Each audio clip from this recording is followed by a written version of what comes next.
So one of your hats is also you're a motivational speaker. Yes.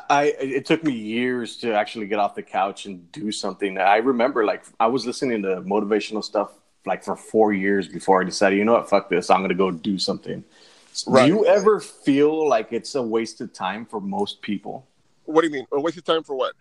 Waste of time like listening to motivation, because I know for a fact that there's a ton of people that just won't do Yeah. anything. Okay. Yeah, yeah, I get you. Okay. So look, when it comes to that, so when you listen to something motivational, um, what you're trying to do is to reprogram your subconscious mind, because you have the conscious mind and you have the subconscious mind.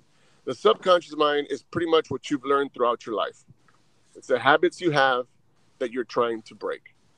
And those habits are really, really ingrained in your thinking, and you recognize it and you're trying to change.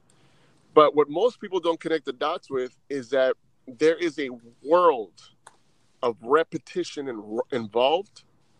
And that's where people normally kind of they kind of give up and fall off the wagon. Is that they listen to it, they feel a little better for a moment, and then their normal way of thinking kicks back in, and you're back at the same spot. So listen to motivational speeches and talks.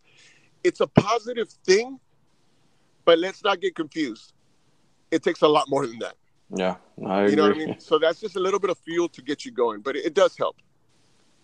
All right, so you're also an author now. Yes. Built from Nothing is your book, and you currently have it Yeah. on Amazon, correct? Yes, sir. What was the reason why you wanted to write this book?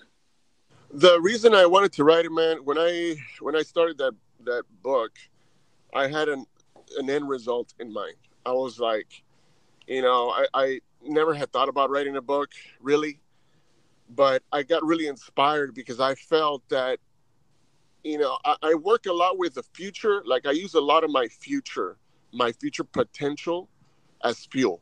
So I told myself, if I have a book of when I started, I believe in 5, 10 years, this book will have more value because it's coming from a perspective of a beginner. So all that book is pretty much from my life coming out of addiction and how I built the company to that point, which has grown a lot more since then. So I just felt, and I also like the fact that if I died, I had that book that my kids could go and see my story. So, those are honestly the primary reasons why I did it. Gotcha. Who's this book perfect for? It's perfect for the person that's looking for inspiration. It's perfect for the person that wants to make a change. And when a person wants to make change, when you say, I want to change, like when you really are serious about that decision, your brain, your mind, your awareness is going to instinctively look for fuel for that change. So if you're in a position right now that you're in a transition spot, like you feel like you're not where you want to be, but you need to get moving, this book will help you. Awesome. That's good to hear, man. I think we need a lot more like that, stuff like Hell that here in the Valley specifically. shit, yeah, dude, absolutely.